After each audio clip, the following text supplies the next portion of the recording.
Hi there, I'm Chris Venn from Legacy. Welcome to Marketing Mondays. A lot of advisors I've spoken to, one of the things where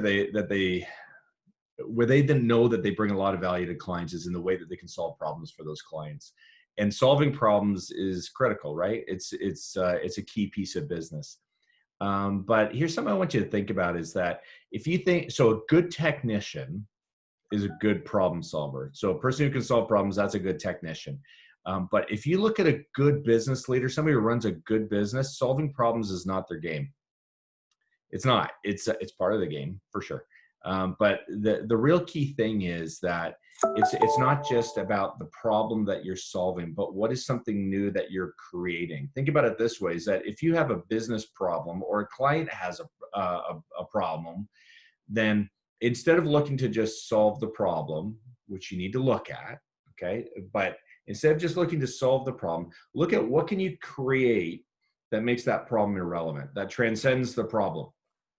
And if you look at great business leaders, they typically, you're looking at a problem, but they look at something bigger to say, well, how do you make sure that that problem never shows up again, or that we transcend that problem, or that that problem doesn't even become a problem to us because we've gone to here? How do you transcend the problem and make it irrelevant? And the way you do it is by creating something new.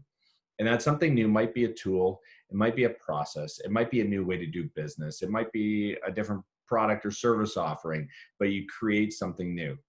Now, some advisors will say and have said, it's like, well, I'm not creative. I'm not creative. It's like, yes, you are. We all have creative instincts.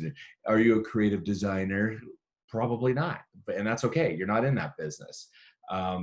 But can you create? Can you come up with new ideas? Can you come up with a fresh way to do things? Can you marry two different ideas, bring them together, and create something new?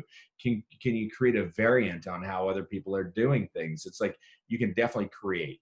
And so I don't want you to limit yourself by saying, well, I'm not this or I'm not that. It's like the question is, can you do this or can you do that? So the thing I want you to think about this week is, what is it that I can create that's going to make a certain problem or situation irrelevant, as opposed to how am I going to fix a problem? And just see how the results that come out of that start to look a little bit different than what they did before. Also recognize the fact that it leverages your technician skills, but allows you to kind of step above that as well and put this layer of leadership on top of your activities that would probably be something a little different than what your clients are used to seeing. Something to think about this week. Welcome to a new one.